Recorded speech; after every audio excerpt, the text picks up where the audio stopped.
Welcome to the Perspicacious Perspective. This episode will tell you everything you need to know about the war in Ukraine. I'll give you a detailed timeline of the key events that led to the war in Ukraine, which starts in 1922, when Ukraine became part of the Soviet Union as one of its founding republics. Did Ukraine ever get independence? After the Russian Revolution in 1917 and the collapse of the Russian Empire, Ukraine briefly gained independence. From 1917 to 1921, multiple factions, including the Bolsheviks, the Ukrainian nationalists, White Russians, and foreign powers, fought for control of Ukraine in the Ukrainian War of Independence. The Red Army, the Bolsheviks, ultimately defeated Ukrainian forces and established Soviet control. When did the Ukraine become a member of the Soviet Union? On December the 30th, 1922, Ukraine officially became a founding member of the Soviet Union alongside Russia, Belarus, and the Transcaucasian Federation. Ukraine was forced into Soviet rule under Vladimir Lenin despite resistance from nationalists. The Ukrainian Soviet Socialist Republic was established as a Soviet-controlled state. What was the impact? Ukraine was absorbed into the Soviet system, losing its independence.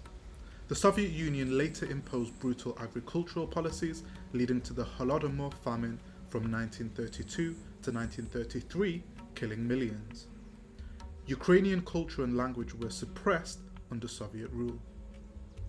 What was the Holodomor famine? The Holodomor was a man-made famine in Soviet Ukraine that killed millions of Ukrainians in 1932 to 1933.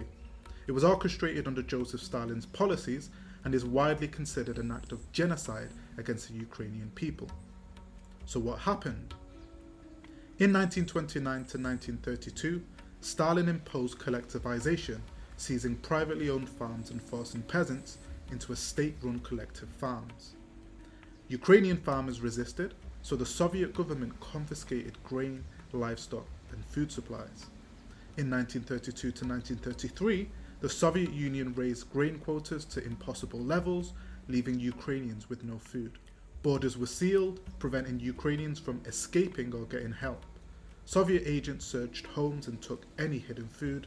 Starvation set in, leading to mass deaths, cannibalism, and complete societal collapse in rural Ukraine.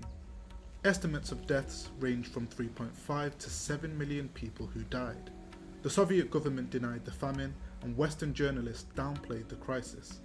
Only decades later did Ukraine and many nations officially recognize Holodomor as genocide. Why did Stalin do this? He did it to crush Ukrainian nationalism and resistance, to enforce Soviet control over Ukraine's grain-rich lands, and to punish peasants for resisting collectivization. When did Crimea transfer to Ukraine? In 1954, Soviet leader Nikita Khrushchev transferred Crimea from the Russian Soviet Federative Socialist Republic to the Ukrainian Soviet Socialist Republic, or Ukrainian SSR. So why did Khrushchev transfer Crimea? The transfer was officially framed as a gesture of goodwill to celebrate the 300th anniversary of Ukraine's unification with Russia, since the 1654 Treaty of Pereyaslav. Crimea was geographically closer to Ukraine than Russia. The region depended on Ukraine for water, electricity, and infrastructure. Transferring Crimea made governance and development easier. Khrushchev had deep connections to Ukraine, having served as its Communist Party head. He likely saw the move as a way to strengthen his political standings within the Soviet Union. Was Crimea Russian or Ukrainian before? Historically, Crimea was home to the Crimean Tatars, who were forcibly deported by Stalin in 1944. Russia annexed Crimea from the Ottoman Empire in 1783. Crimea was part of Russia until the 1954 transfer to Ukraine. At the time, the transfer didn't seem controversial because both Ukraine and Russia were part of the Soviet Union. However, after the Soviet Union collapsed in 1991, Crimea became part of an independent Ukraine. This later fueled Russian claims over Crimea, leading to its annexation by Russia in 2014. What was the Chernobyl disaster? The Chernobyl disaster occurred on April 26, 1986, at the Chernobyl nuclear power plant in Pripyat, Soviet Ukraine. It is considered the worst nuclear disaster in history, classified as a level 7 event on the International Nuclear Event Scale. What happened? On April the 26th, 1986, at 23 past 1 in the morning, there was a reactor explosion. During a late-night safety test at reactor number 4, operators shut off crucial safety systems to simulate a power outage. A design flaw in the RBMK reactor and improper handling caused an uncontrolled reaction.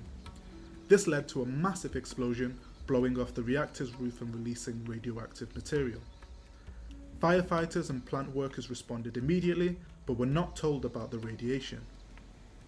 Many first responders suffered acute radiation sickness and died within weeks. Soviet authorities delayed evacuations, keeping locals in the dark about the severity of the disaster. Pripyat, which had a population of 50,000 at the time, was evacuated 36 hours later. The radioactive cloud spread across Ukraine, Belarus, Russia, and even Europe. The Soviet Union created a 30-kilometer exclusion zone, which remains largely uninhabitable today. 31 people died within weeks from the acute radiation sickness. Thousands of people developed thyroid cancer and other illnesses due to radiation exposure. The radiation made large areas uninhabitable for centuries. The disaster exposed Soviet secrecy and incompetence, fueling public distrust and probably contributed to the Soviet Union's collapse in 1991. The Chernobyl exclusion zone remains a heavily contaminated area, by the way. In 2016, a 1.7 billion steel sarcophagus was placed over Reactor 4 to prevent further radiation leaks. The site attracts tourists, scientists and wildlife, with some animals thriving due to human absence. When did the Ukraine declare independence from the Soviet Union? On August 24, 1991, the Ukraine's parliament declared independence from the Soviet Union, marking the beginning of Ukraine as a sovereign nation. Why did the Ukraine declare independence? By 1991, the Soviet Union was crumbling due to economic decline, political unrest, and nationalist movements. Other Soviet republics, including Lithuania, Latvia, and Estonia, had already declared independence. The Soviet leader introduced reforms, but they failed to stop the Soviet Union's collapse. A failed coup in Moscow on August 19th to the 21st in 1991 by hardline communists against Gorbachev further weakened Soviet control, and the Ukrainians increasingly demanded self-rule after years of Soviet oppression. The Ukrainian parliament passed the Act of Declaration of Independence of Ukraine. The act stated that Ukraine would no longer be part of the Soviet Union and would be an independent democratic state. Ukrainian leaders scheduled a referendum for December 1st, 1991 to confirm independence. Over 90% of Ukrainians voted in favor of independence. Every region, including Russian-speaking areas like Donetsk and Crimea, supported independence. Following Ukraine's vote, Russia, Belarus, and Ukraine dissolved the Soviet Union on the 26th of December 1991. Ukraine's departure was the final blow to the Soviet Union. Ukraine emerged as Europe's second largest country. They inherited thousands of Soviet nuclear weapons, but later ended up giving them up in the 1994 Budapest Memorandum in exchange for security assurances. What was the Budapest Memorandum in 1994? The Budapest Memorandum on Security Assurances was an agreement signed on December 5, 1994, in which Ukraine agreed to give up its nuclear weapons in exchange for security guarantees from Russia, the United States, and the United Kingdom. Why was the Budapest Memorandum signed? When the Soviet Union collapsed in 1991, Ukraine became the third largest nuclear power in the world, inheriting 1,900 nuclear warheads, 176 intercontinental ballistic missiles, and 45 strategic bombers. Ukraine lacked control over launch codes, which remained in Moscow at the time, but it still had physical possession of the weapons. The US and Russia pushed Ukraine to disarm, arguing that nuclear weapons were too costly to maintain and posed a global risk. The West promised security guarantees if Ukraine surrendered its nukes. The Ukraine wanted to build stronger ties with the West, including potential EU and NATO membership. So the Ukraine agreed to transfer all nuclear weapons to Russia for dismantling and join the Treaty on the Non-Proliferation of Nuclear Weapons as a non-nuclear state. In return, Russia, the US, and the UK pledged to respect Ukraine's independence, sovereignty, and existing borders. refrain from using force or economic pressure against Ukraine, and avoid using nuclear weapons against Ukraine. So how then did Russia violate the agreement? In 2014, Russia invaded and annexed Crimea, violating Ukraine's sovereignty. Russia's invasion of Ukraine completely disregarded the Budapest Memorandum. The US and UK did not militarily intervene, arguing that the memorandum was not a legally binding treaty, only a political assurance. If Ukraine had kept its nukes, Russia might have never actually invaded. Many Ukrainians felt betrayed by the West's failure to enforce the agreement. Many argue that Ukraine would have deterred Russian aggression if it had kept its nuclear arsenal. Others counter that maintaining nukes would have been costly, dangerous, and politically challenging. What was the Orange Revolution? The Orange Revolution was a series of mass protests in Ukraine from November 2004 to January 2005, sparked by widespread election fraud in the presidential election. It led to a peaceful overturn of the fraudulent results and marked a major step in Ukraine's move towards democracy and independence from Russian influence. What led to the Orange Revolution? In 2004, there was a presidential election. The Russian candidates were Viktor Yushchenko, who was a pro-West reformist who supported closer ties with the EU and NATO and wanted to fight corruption and Russian influence. Viktor Yanukovych was pro-Russian, backed by Putin. He favoured stronger ties with Russia and was the choice of Ukraine's corrupt ruling elites. The runoff election on November the 21st, 2004 was rigged in favour of Yanukovych. Reports of vote rigging, intimidation and ballot stuffing flooded in. The government-controlled media falsely declared Yanukovych the winner. Millions of Ukrainians took to the streets in Kiev and across Ukraine wearing orange, which was Yushchenko's campaign colour, to demand a fair election. Protesters occupied Kiev's Independence Square for weeks in freezing temperatures. Yushchenko had actually been poisoned, allegedly by Russian operatives, but somehow survived with severe facial disfigurement. How did the Orange Revolution end? The Supreme Court ordered a new election. On December 3, 2004, Ukraine's Supreme Court ruled the election fraudulent and ordered a revote. In the fair re-election on December 26, 2004, Yushchenko defeated Yanukovych with 52% of the vote. On January 23, 2005, Yushchenko was sworn in as Ukraine's new president, marking a victory for democracy and the people's will. Ukraine moved closer to Europe and NATO, which angered Russia. Freedom of speech and political activism grew. The revolution energized civil society and independent media. Putin saw the revolution as a Western-backed plot to pull the Ukraine away from Russian influence. Did it solve Ukraine's problems? Yushchenko's presidency was hugely disappointing. His government was divided and ineffective, and corruption remained. Yanukovych, however, made a comeback in 2010. He later won the presidency, setting the stage for more Russian influence. Yanukovych ended up betraying Ukraine's pro-European path, and this led to the 2014 Euromaidan revolution. What did he do wrong? In November 2013, Yanukovych suspended the EU trade deal under Russian pressure, which sparked protests which started the Euromaidan revolution. The Ukrainian President Viktor Yanukovych abruptly suspended a long-negotiated trade agreement with the European Union and instead sought closer ties with Russia.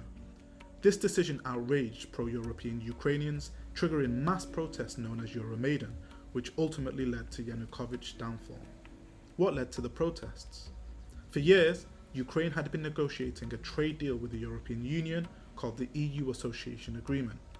This deal would have deepened Ukraine's economic and political ties with Europe. Many Ukrainians saw it as a path towards EU membership and a break from Russian influence. Russian President Vladimir Putin strongly opposed the EU deal because it would weaken Russia's control over Ukraine. Russia threatened the Ukraine with trade restrictions and offered a $15 billion loan and cheaper gas if Ukraine abandoned the EU deal. Under pressure, Yanukovych gave in to Putin and announced on November 21st, 2013 that Ukraine would suspend the EU agreement. Pro-European Ukrainians saw Yanukovych's decision as a betrayal of Ukraine's future. Thousands of students and activists gathered in Kiev's Independence Square demanding Yanukovych sign the EU deal. The protests were peaceful at first, but escalated after the police violently attacked demonstrators. How did the Euromaidan revolution escalate? In December 2013, protests grew into a revolution. Hundreds of thousands of Ukrainians joined the protests. Kiev's Maidan Square became the epicenter of the movement, with tents, barricades and speeches calling for Yanukovych to resign. Protesters demanded democracy, an end to corruption and closer EU ties. In January to February 2014, the government passed anti-protest laws, sparking clashes between police and protesters. Over 100 protesters were killed by snipers and riot police in Kiev. Facing massive public pressure, Yanukovych fled Ukraine and was removed from power by parliament. He first travelled to Kharkiv, a city in eastern Ukraine, and then eventually escaped to Russia. He was granted asylum in Russia, where he had remained. A new pro-European government was formed. The new government signed the EU deal and sought NATO membership. How did Russia respond? Russia retaliated by invading Crimea in March 2014. Putin annexed Crimea following a controversial and internationally disputed referendum. The referendum was held on March 16, 2014, after Russian military forces had already taken control of the region. Over 90% of voters in Crimea supported joining Russia, but the vote was widely criticised for being conducted under duress and without international oversight. The annexation of Crimea was condemned by Ukraine and most of the international community, including the United States and the European Union, who regarded it as illegal under international law. Who in Ukraine declared independence?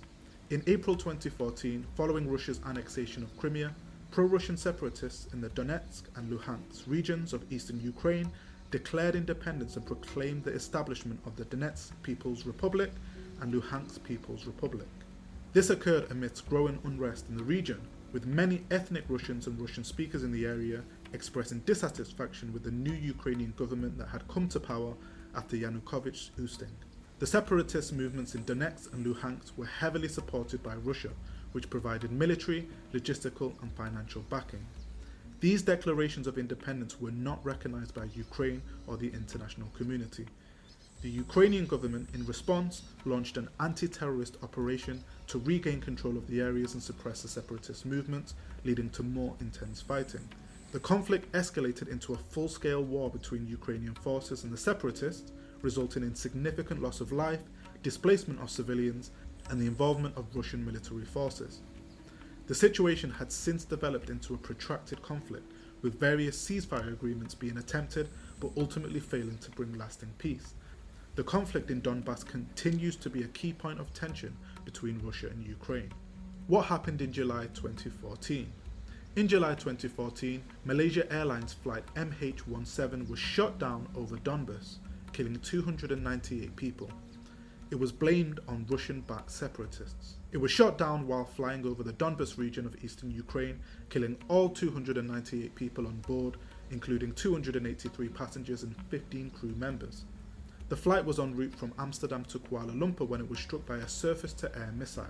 The missile that downed the plane is believed to have been launched from territory controlled by pro-Russian separatists in eastern Ukraine, specifically from an area near the town of Torres in the Donetsk region. An investigation by the Joint Investigation Team, which included experts from countries such as the Netherlands, Australia and Malaysia, concluded that the missile launcher used to bring down the plane was a Russian-made Buk missile system, and it was brought into Ukraine from Russia.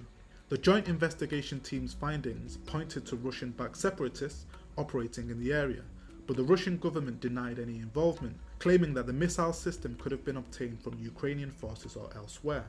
The incident significantly increased international pressure on Russia, and many Western countries blamed Moscow for its role in supplying the separatists with weapons and support.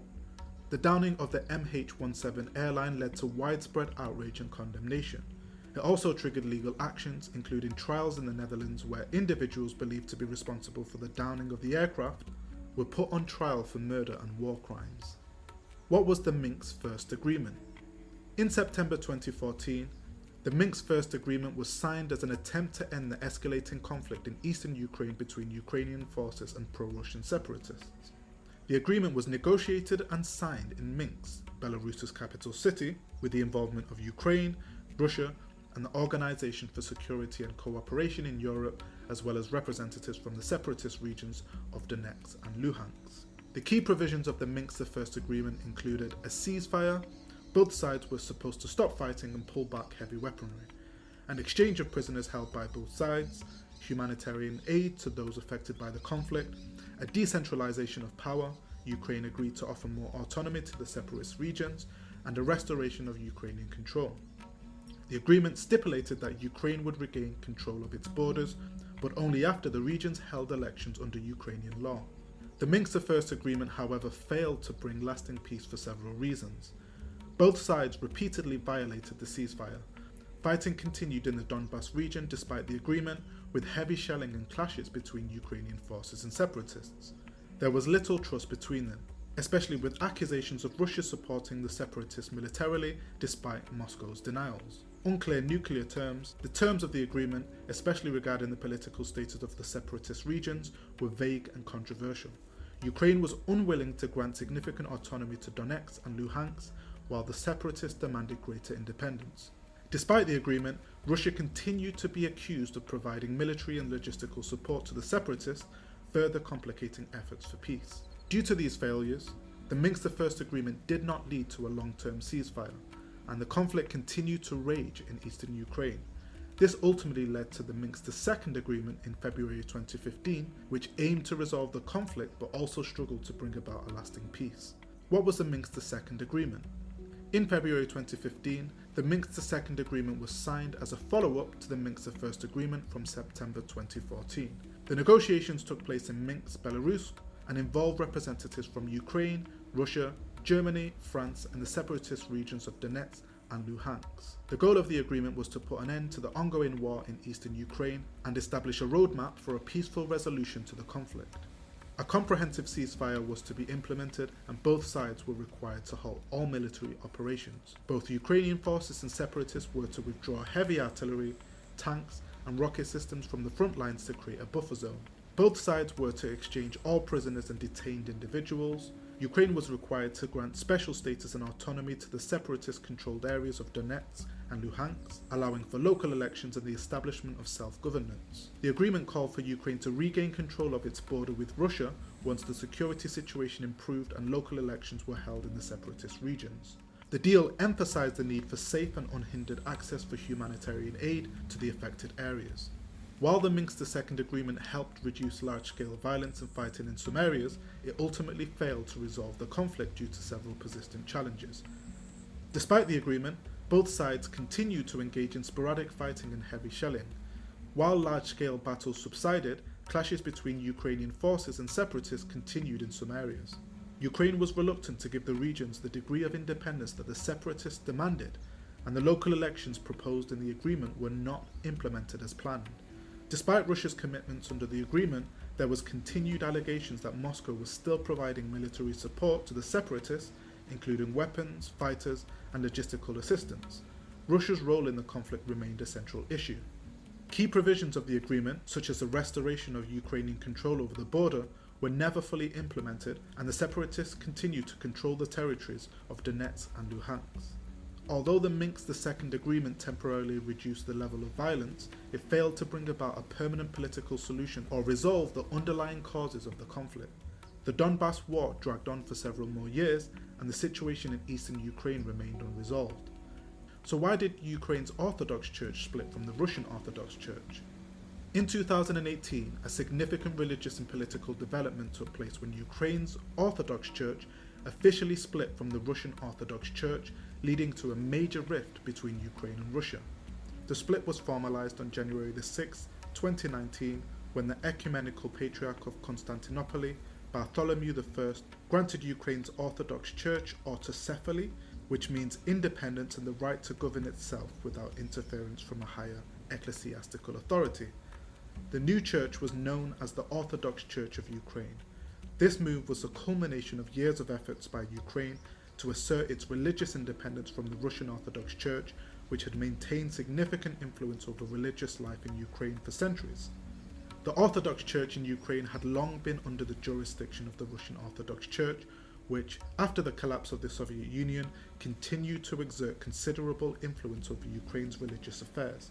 However, as Ukraine sought greater political independence from Russia, especially following Russia's annexation of Crimea in 2014 and its support for separatist movements in eastern Ukraine, many Ukrainians began to push for an independent church. The desire for a separate Ukrainian Orthodox Church was not just about religion, but also about national identity and independence from Russian control. The Russian Orthodox Church strongly opposed the move, viewing the split as a threat to its influence in Ukraine and the wider Orthodox world. The church in Moscow declared that the decision to grant autocephaly to Ukraine was politically motivated and against the teachings of the Orthodox faith. In December 2018, Ukrainian President Petro Poroshenko played a key role in facilitating the creation of the Orthodox Church of Ukraine, which was formed by the union of two major Ukrainian Orthodox Church factions along with some smaller groups. This new church was granted independence by the Ecumenical Patriarch of Constantinople, who holds a revered position in the Eastern Orthodox Church. Russia strongly condemned the move, severing ties with the Ecumenical Patriarch of Constantinople and declaring that it no longer recognized the authority of the Ecumenical Patriarch. The Russian Orthodox Church cut off communion with the new Ukrainian Church and launched a campaign to undermine the Orthodox Church of Ukraine's legitimacy. Moscow also pressured other Orthodox churches around the world to not recognize the Ukrainian Church's autocephaly. The split created a deep division within Orthodox Christianity, with many Ukrainians embracing the independent church as a symbol of national sovereignty and religious freedom. Meanwhile, millions of Ukrainians continued to follow the Russian Orthodox Church, especially in eastern Ukraine, where ties to Russia remained strong. Moscow saw this religious split as a direct affront to its influence, especially in Ukraine, and took aggressive steps to counter the new church, including attempts to discredit it and exert control over Ukrainian believers still loyal to the Russian Orthodox Church. The split also reflected broader cultural and national divides between Ukraine and Russia, with Ukraine seeking greater distance from Russian influence. The independence of the Orthodox Church was seen as an important step in Ukraine's broader efforts to assert its sovereignty and distance itself from Russia politically, culturally, and religiously. So when was Zelensky voted in? In 2019, Volodymyr Zelensky was elected President of Ukraine in a historic landslide victory, defeating Petro Poroshenko in the second round of voting with more than 70% of the vote. Zelensky, a comedian and political outsider with no prior experience in government, ran on a platform of reform, anti-corruption, and a desire for peace, offering a fresh, non-establishment perspective to voters frustrated with Ukraine's ongoing political and economic challenges. Before entering politics, Zelensky was a popular comedian and actor, best known for starring in the TV show Servant of the People, where he portrayed a schoolteacher who unexpectedly becomes president of Ukraine. His public persona and outsider status helped him connect with Ukrainians tired of the entrenched political elites and corruption. His campaign was centered on promises of transparency, reform, and a new approach to governance.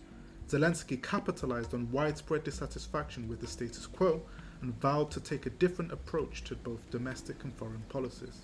Zelensky's campaign included a promise to bring an end to the ongoing war in Donbass, which is part of eastern Ukraine, that had been raging since 2014. He expressed the desire to negotiate a peaceful resolution to the conflict with Russia and to pursue diplomatic efforts to bring stability to the region. This made his candidacy attractive to many Ukrainians, especially those in war-torn areas and those hoping for a shift in the way the government dealt with Russia. He also aimed to reinvigorate the Minsk agreements, which had failed to deliver lasting peace in the eastern regions of Donetsk and Luhansk. After taking office in May 2019, Zelensky faced immense pressure from Russia regarding the conflict in eastern Ukraine. While he initially sought to explore diplomatic avenues to de-escalate the situation and was open to talks with Russia, the conflict continued, with ongoing ceasefire violations and clashes in Donbass. Zelensky pursued a more assertive approach than his predecessor, Poroshenko, at times making conciliatory gestures towards Russia, such as agreeing to prisoner swaps, but also standing firm on Ukrainian sovereignty. His administration also rejected Russian demands to grant special status to the separatist regions of Donetsk and Luhansk, maintaining Ukraine's position that any peace agreement must respect its territorial integrity. While Zelensky's administration initially brought some optimism regarding peace prospects, he was quickly confronted with the complexities of negotiating with Russia. In December 2019, he participated in the Normandy 4 summit with the leaders of France, Germany and Russia, aimed at reviving the peace process, but it failed to achieve a breakthrough. In terms of domestic policy, Zelensky pushed for judicial and anti-corruption reforms, and his government made strides towards tackling corruption, though challenges remained in cleaning up the political establishment. Zelensky's early popularity was also buoyed by his reforms in the business sector and efforts to modernize Ukraine's economy, although many of his efforts faced pushback from entrenched interests in the political and business elite. Zelensky's election in 2019 was seen as a dramatic shift in Ukraine's political landscape, marking the rise of a new, reform-oriented leader. His election gave hope to Ukrainians who were frustrated by years of political gridlock and corruption. His pledge for peace, particularly with Russia, was a central feature of his campaign. However, despite his willingness to negotiate, Zelensky faced significant resistance from both Russian-backed separatists in eastern Ukraine and Russian authorities who continued to pressure Ukraine. Zelensky's presidency began with high expectations for peace, but quickly faced the harsh realities of the ongoing conflict and Russia's unwillingness to compromise. So what did Russia do in 2021? In 2021, tensions between Russia and Ukraine escalated significantly, with Russia beginning to amass troops along Ukraine's borders, sparking widespread international concern. This military buildup was part of a broader strategy by Russia, which included demands for security guarantees from NATO and the United States regarding the alliance's expansion into Eastern Europe, particularly Ukraine's potential membership in NATO. In early 2021, Russia began deploying tens of thousands of troops near its border with Ukraine, particularly in the Donbas region and Crimea, which Russia had annexed in 2014. The military buildup raised fears that Russia was preparing for a potential invasion of Ukraine or intensifying its support for pro-Russian separatists in eastern Ukraine. The Russian military presence near Ukraine's borders reached unprecedented levels by the spring of 2021, with estimates suggesting that up to 100,000 Russian soldiers were stationed along the border by April 2021. This deployment included tanks, artillery, and air defense systems, signaling a major escalation. Alongside the troop buildup, Russia issued a series of demands aimed at the West, particularly NATO, regarding the future security architecture of Europe. Russian President Vladimir Putin and other Russian officials called for legally binding guarantees that NATO would not expand further eastward, particularly into Ukraine and Georgia, both of which had expressed aspirations to join the alliance. Russia demanded that NATO halt its military activities in former Soviet republics and that NATO refrain from deploying weapons in countries bordering Russia. Moscow framed these demands as crucial to its national security, arguing that NATO's expansion represented a direct threat to Russia's sphere of influence.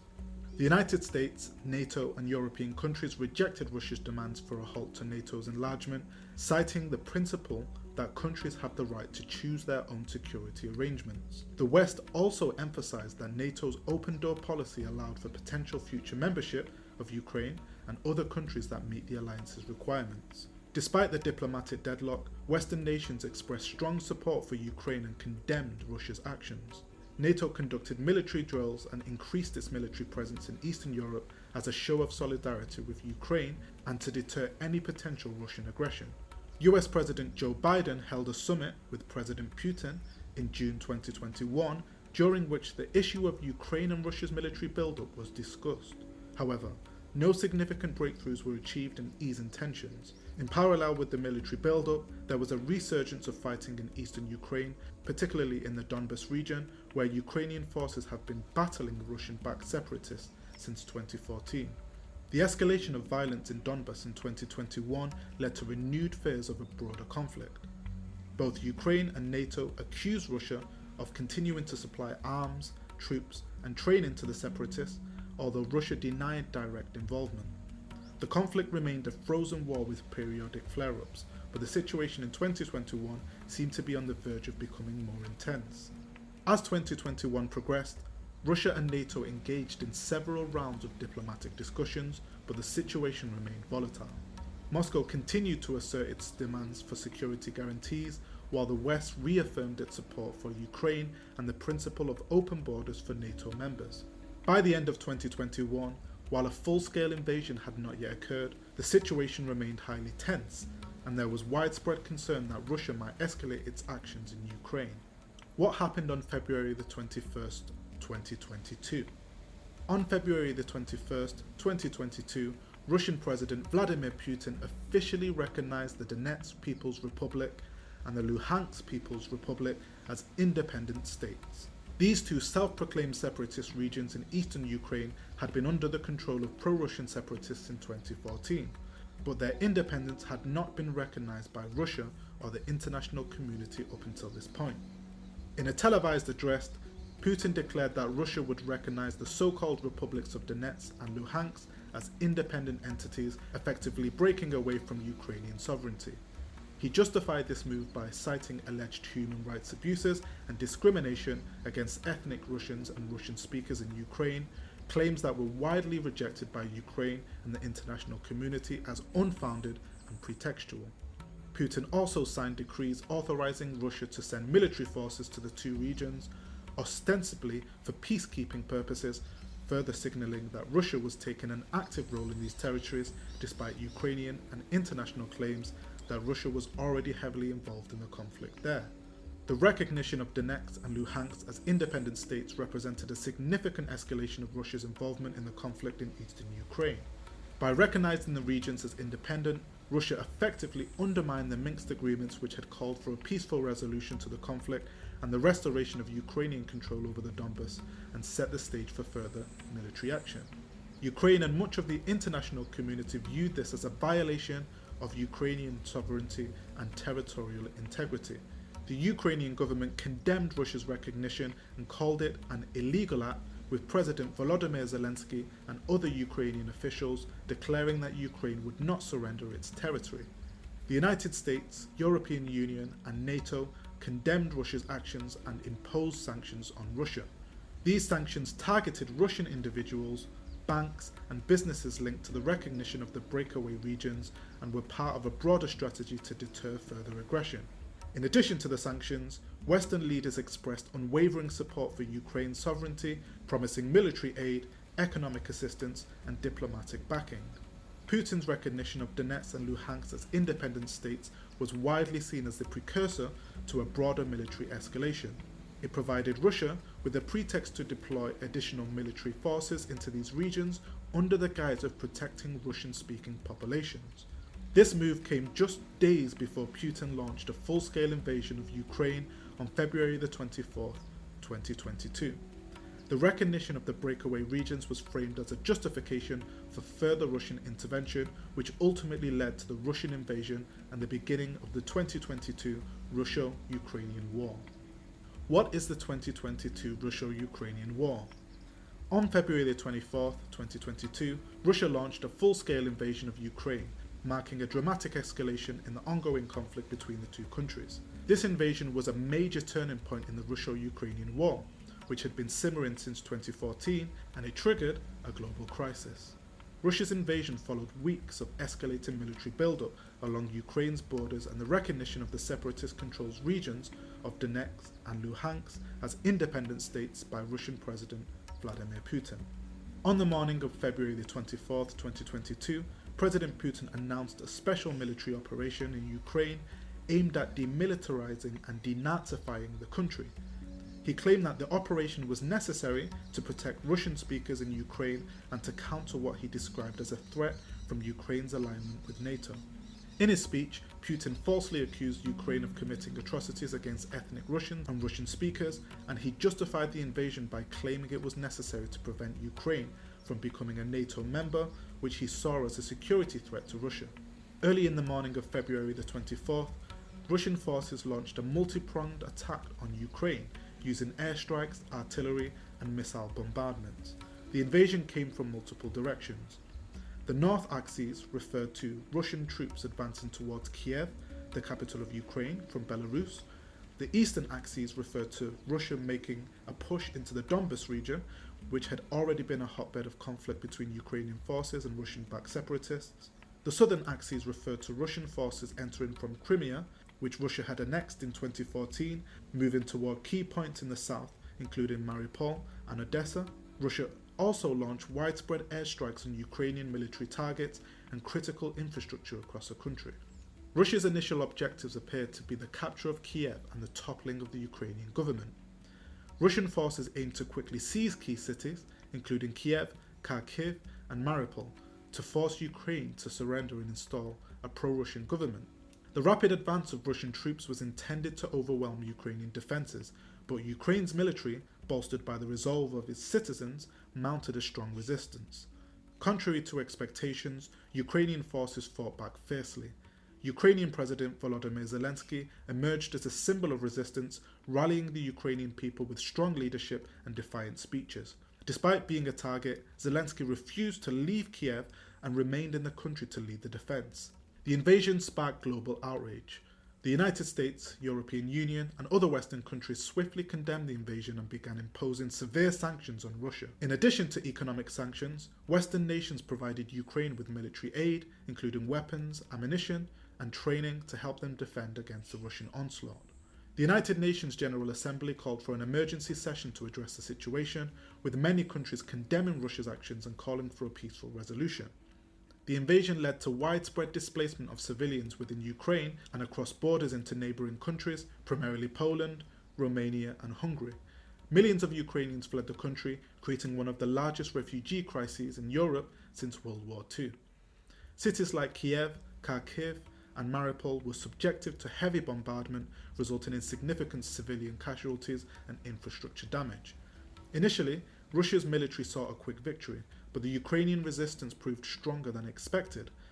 Russian forces faced logistical issues, morale problems, and stiff resistance, especially around Kiev. As the invasion continued, Russia's objectives shifted.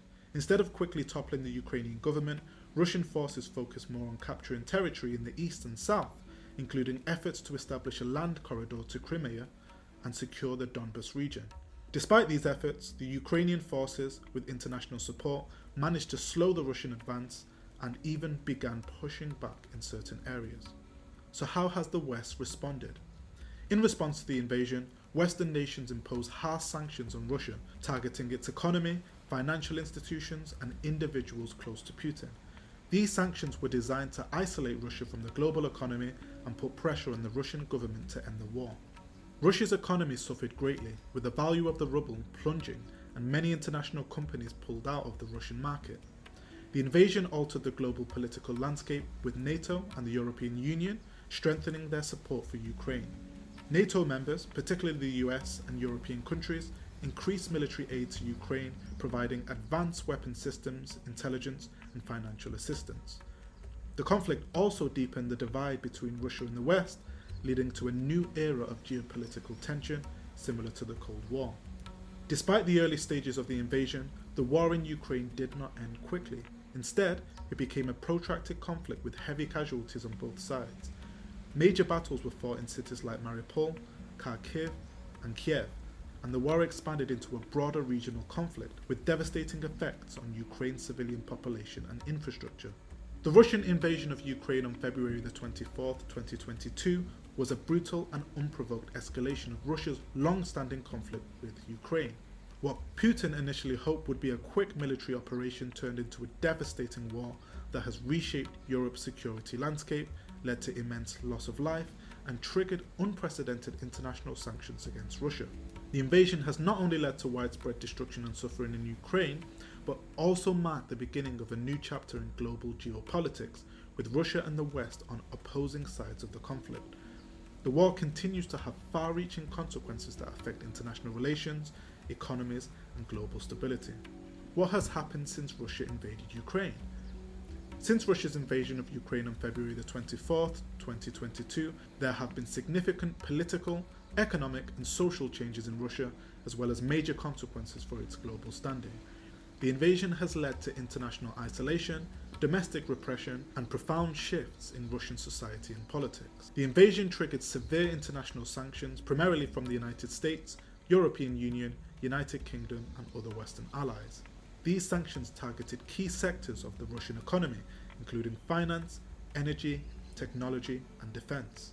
Russian banks were cut off from the SWIFT banking system, and many Western companies withdrew from Russia. The Central Bank of Russia had a significant portion of its foreign reserves frozen, and Russian oligarchs faced asset freezes and travel bans. Major multinational corporations such as Apple, McDonald's, and Nike halted operations in Russia, leading to shortages and economic challenges. Western nations placed restrictions on Russian oil and gas exports, although Russia has managed to secure new markets for energy, particularly in China and India. However, the sanctions led to a dramatic reduction in foreign trade and investment. Russia faced growing diplomatic isolation. It was suspended from the Council of Europe, and many countries, including the US and European states, expelled Russian diplomats. Additionally, Russia was suspended from various international organizations and faced increasing criticism in the United Nations. The sanctions, coupled with the impact of war, pushed Russia into an economic recession. The ruble plummeted in value during the initial stages of the invasion, but later stabilized due to government interventions and capital controls. Inflation rates surged, especially for essential goods like food and gas. The Russian government took steps to control inflation, including raising interest rates and implementing price controls, but many Russians felt the impact of rising prices. Due to international sanctions, Russia witnessed an increase in the black market for goods and services. In addition, the Russian government imposed stringent currency controls to prevent capital flight and stabilize the economy. Russia has turned to China, India, and other non-Western countries to mitigate the effects of Western sanctions. After the invasion, President Vladimir Putin and the government clamped down on political opposition and dissent within Russia. Anti-war protests were met with brutal force, and thousands of Russian citizens were arrested for protesting against the war. Prominent opposition figures already imprisoned prior to the invasion faced even harsher conditions, with authorities cracking down on independent media and political organizations. The Russian government moved quickly to suppress independent journalism and control the narrative around the war. State-controlled media became the dominant source of information, and independent outlets were forced to shut down or flee the country. For example, popular news outlets like Meduza and Novaya Gazeta were either banned or forced to leave Russia. Russia passed strict laws criminalizing the dissemination of false information about the military. This led to widespread self-censorship among journalists, academics, and ordinary citizens. Critics who referred to the conflict as an invasion or war faced arrest and penalties. Following the invasion, a significant number of Russians, particularly those from the tech, media, and academic sectors, left the country due to political repression and uncertainty about the future. Thousands of anti-government activists, business people, and professionals moved to countries like Georgia, Armenia, Turkey, and others in the region to escape repression and sanctions. Russia experienced a brain drain, with many high-skilled workers leaving the country due to uncertain political and economic environment. The loss of talented professionals, especially in fields like technology, engineering, and medicine, has had long-term implications for the Russian economy. Putin's government promoted a narrative of patriotism and Russian exceptionalism to rally domestic support for the invasion of Ukraine. Nationalistic sentiment has surged, with state-controlled media portraying Russia as fighting against the West and defending traditional values. The government used state-controlled media and public events to promote patriotic symbols, such as the Z symbol, which has become associated with support for the military action in Ukraine. This symbol is now used as a rallying point for pro-war supporters within Russia. Russia continues to refer to the invasion as a special military operation rather than a full-scale war. This narrative is reinforced through state propaganda to maintain public support for the conflict while suppressing dissent. Initially, Russia relied heavily on professional military personnel, but as the war dragged on, conscription became a reality. In September 2022, Putin announced a partial mobilization, calling up hundreds of thousands of reservists to join the war effort. This sparked protests and mass emigration as many Russian men sought to avoid conscription. The mounting number of Russian casualties, especially as the war entered a more protracted phase, has become a sensitive issue. As the death toll rose, there were growing concerns within Russian society, particularly in more rural areas, about the impact of war on families and communities. Russia has increasingly aligned itself with non-Western powers such as China and India, who have largely remained neutral or supportive of Russia's stance on the conflict. Russia's relationship with much of the West have deteriorated to historic lows, but it has continued to foster relationships with countries like Belarus, Iran, and North Korea, which are also facing international sanctions. Moscow has also sought to strengthen ties with Central Asia and the Middle East. The prolonged conflict has strained Russia's military resources. Despite early successes, Russian forces encountered stiff resistance from Ukraine's military and civilian population. The war has exposed weaknesses in Russia's military strategy, logistics, and morale, leading to significant losses. In response to mounting challenges, Russia has begun reforms with its military structure, focusing on increasing readiness, upgrading weaponry, and improving logistical support to sustain the war effort.